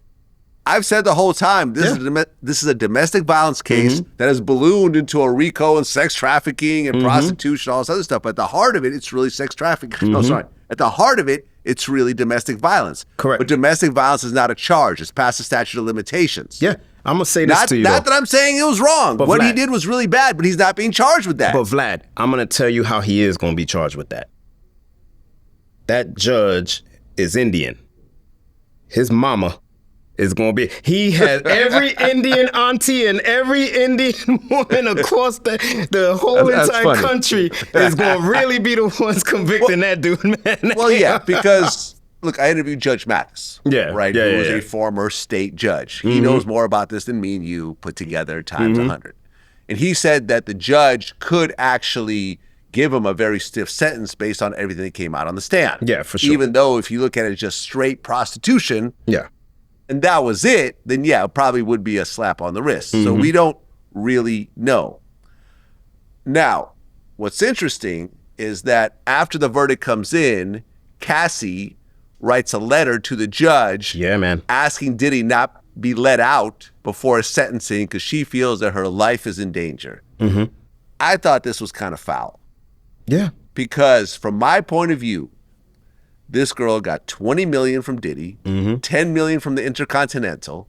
She put him in jail for a year. He's lost hundreds of millions in all types of endorsements and business deals. No Diddy has become the new no homo. And he will have to carry that probably for the rest of his life, along with his whole family. And she still wants to, have him stay in jail for a few more months after having all these wins. I'm probably saying this wrong, but don't they say ain't no hell like a woman scorned? Yes. It's personal for her, man. She's coming after this guy, and she wants him to die, bro. She wants everything. But the thing is this, man. And I truly believe this was a mistake. She won. She took Goliath down. Yes. And she still had to come back. And it was her coming back that I truly believe kicked off all of the rest of our lives going down the shitter. Because if she would have refused to testify, she would have just taken that $20 million and just left and went off. Do you really think the feds would have came after her? She was their damn star witness.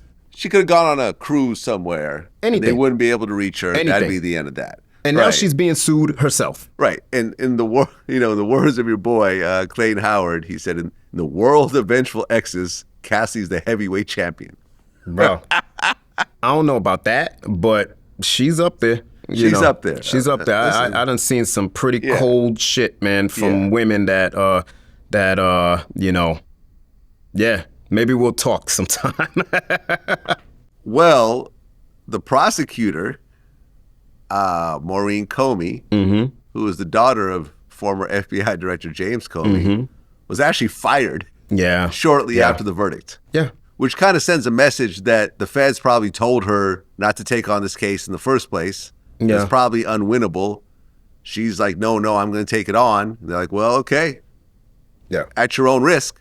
And when technically the feds won, right? They got a conviction. That 98% conviction rate will be tacked on to that. Yeah. But for all intents and purposes, you go from a RICO to prostitution. And Diddy even said that he's the only man in America who's in jail right now for hiring male prostitutes.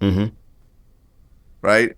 I haven't said, when the verdict came in, I'm like, Diddy got convicted of tricking. That's it. So there's another way that I look at this potentially. If all people being convicted of crimes were to want their day in court, then the judicial system collapses, right? That this is what they say. And so, there's a reason why they try to deter people from actually going to trial. Yeah, plea deals are very, very common. Yeah. Right? And so the way that this trial ended, people are probably going to start feeling like, oh, the feds are not, undefeatable. And so in that sense, she may be a pawn the same way we were a pawn, right? We were a pawn in the fact that they used us to make Diddy look just horrible, right? We didn't get to tell any of our stories. They labeled us escorts. It just looked real bad. Comey being fired may be the way that now people are going to be like, oh, you see, they're not going to just take something like that from their lead prosecutor. That means that they're sticking with whatever it is that they got going on here. They will get rid of whoever they have to get rid of to make sure this system stands. And it might deter people from saying, oh, everybody can try to pull a Diddy now. Yeah, possibly. How much time do you think that he deserves? Because at this point, the sentencing hasn't happened yet. So I think that I've always had a different thought process. Jail doesn't work, bro. This is a stupid freaking system. I don't know why they call it the rehabilitation system. If the point is going to be to take this danger off of the streets for a certain amount of time, then he needs to be in jail for as long as it's going to take until they can prove that he's no longer a danger to society, right? Whatever amount of time that means. But if they really are about rehabilitation, then I truly believe that, he needs to get however much time would be that it takes that they can prove that this guy has been actually rehabilitated, right? So I'm not somebody that thinks that, oh, you should get 10 years, you should get 15, 20 years. No, if it's really about what the system says it's about, how long is it going to take, for the professionals to rehabilitate this man? Yeah, I don't know. And if that's life, then it's life, bro. Well, I mean, I can tell you this I don't know if it's a fact, but it's based on the interviews that I've done. After Diddy's homes were raided, he continued to have freakoffs with Jane Doe and Don the dealer. Yeah. In fact, Don was even talking about how he was in the house and Jane Doe was like, yeah, Cassie's a liar. She's a lying ass bitch. And Diddy was on the phone like, yo, I just lost this deal. I'm fucked up. Yeah. Blah, blah. So he knew all this is coming down. Yeah. The fire, the house is on fire. But hey, still do a freak off though. I've been saying this though. I've been saying, you see, most likely this guy is probably going to get a lighter sentence. And people are talking Trump might pardon him altogether. Well, yeah. So right now, that was actually my next question. Trump is in talks with Diddy's legal team. And listen, I interviewed Roger Bonds, who was his head of security for like 10 years. He told me about 4 or 5 different occasions where he would take Diddy to go meet with Trump and they'd be in there for hours, chopping up, doing God knows what, but they're actually friends on some level. So this does not surprise me. I've been predicting this for the last few months. So Trump, they're saying may potentially pardon him if he doesn't get bail, but I believe that those talks are happening right now. Yeah. Now they're saying that, Trump may wait until the sentencing, but unless he gets a slap on the wrist, or even with a slap on the wrist just to prove a point, Trump might pardon him. I mean, Trump has pardoned NBA Youngboy, Kodak Black, Larry Hoover. Yeah. Yeah. Why not pardon Diddy while you're at it? Well, I'm going to say, again, this is the point that I was making about the fact that this is not a rehabilitation program, because what's that going to do? First off, he beat the feds in his eyes, right? Yeah, I think so. That ego is going to be out of control right now. He's going to probably come back on the street and figure out how to do what he's doing under the radar, or even worse, probably even, right? And so, again, this is what I was trying to explain before when I was saying that, no matter what time he gets, the simple fact of the matter is, if there's not a rehabilitation aspect to this, we're going to get a terror out of this. Like he's going to come out and he's going to start terrorizing everybody probably. Oh, yeah. If he gets out relatively quickly, you about to have a Diddy party on a level you may have never seen. There'll be oil and urine everywhere. That's just yellow. That's funny, man. Like a flow of I have yellow a feeling, stickiness. I have a feeling it would be the first normal party that this man actually throws. What if, for example, Diddy gets out, yes, and he hits you up and say, hey, man, I want you to do another freak off. I'm going to give you $50,000 this time. Why would I do that? That would automatically make me complicit in a crime. That's the dumbest thing. First off, I don't need 50,000 that bad. I'm not gonna not to put my life and my family and everyone in danger, right? Yeah. But second of all, bro, that's a setup. What you mean? Well, listen, I'll just be honest. If he gets out relatively soon, I don't think he's gonna stop. I just don't. I don't either. I just don't. This is not a shot at Diddy because look, I have said negative and positive things about Diddy. I've just kept it 100 throughout this whole time, and a lot of times I've been right. Black, can I ask you a question? What's that? Do you think that Diddy is just making a conscious decision to do the things that he's doing? Yes. So you don't believe that this is an effect of something traumatic possibly that he's gone through that has created certain addiction patterns and so on and so forth, just patterns of things that he did to try to get around feeling so bad and remembering certain things or whatever the case may be that has led him down a path that has gotten so big so fast that he needs more and more and more in order to even get stimulated now to the point where it's out of control. You don't think that that's possible? That like that? You think any normal person just wakes up and says, "Ooh, I have an idea. Let's have a party that we call a freak off, and where all these guys are just gonna come and run trains and whatever on my women and all of this." I think that stems from somewhere. Look, I don't understand the cuckold thing at all, right? At all. I've never been with a woman. I've been with hundreds of women at this point. I've never thought, hey, you know what would make this better?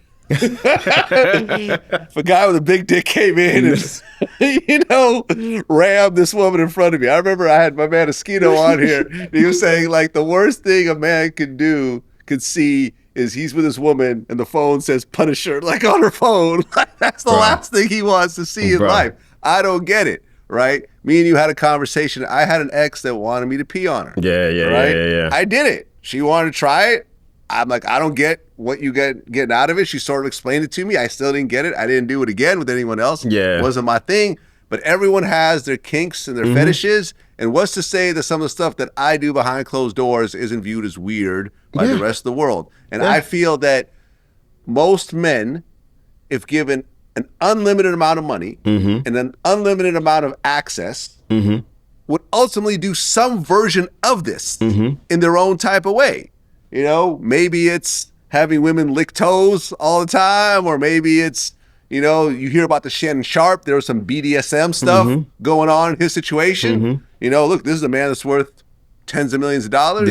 Why is he doing this with a 19-year-old OnlyFans girl that ended up suing him and allegedly getting $23 million? Men have been getting caught up with women since there was men and women. They are, you know, Helen of Troy. Like, you could go back throughout history and see all types of wars and all this type of stuff over men's sexual fetishes. If so we allow it I don't to necessarily think that he's sick like that. I just think that he has so much money, so much access, so many options that no one's stopping him. And maybe that's the sickness. Maybe that's the sickness. And maybe, you know, listen, too much power it becomes this actual physical sickness. Maybe. And like, I've talked to girls, like, for example, like porn girls that are like, the funny part about this is that there is a slew of girls, like, in the porn industry that will gladly go along with all this with no problems whatsoever. Oh, you want to have 3-4 guys come fuck me in front of you? Sure. I did that last week at a porn shoot. No big deal. You want to pee on me? Oh, I did that 2 weeks ago. You know, with 6 guys. Whatever. This is all easy to me. You know, you do whatever you want. I'm cool with it. But I think he wanted, for him, what I think his kink was to have some sort of control over maybe churning girls out, taking girls who had never done this before, because from all of the escorts I've talked to, you know, he introduced this to Cassie. I mean, she was 19 at the time, but he also introduced it to Jane Doe, who was a little bit older, who had never done this before. You know, Don the dealer explained how she had never done it before. He broke it all down, but she was excited to do it. So I think that's the whole thing. But, you know, at the end of the day, listen, I don't know, man. No, I get you. And to be real, there's only one person that truly knows, right? Everything else is just speculative. That's it. Like, exactly. You know, so. Exactly. Well, that's what it is, man. Daniel Phillip, man, I appreciate you coming in. Vlad, I appreciate you having me, brother. Peace. All right.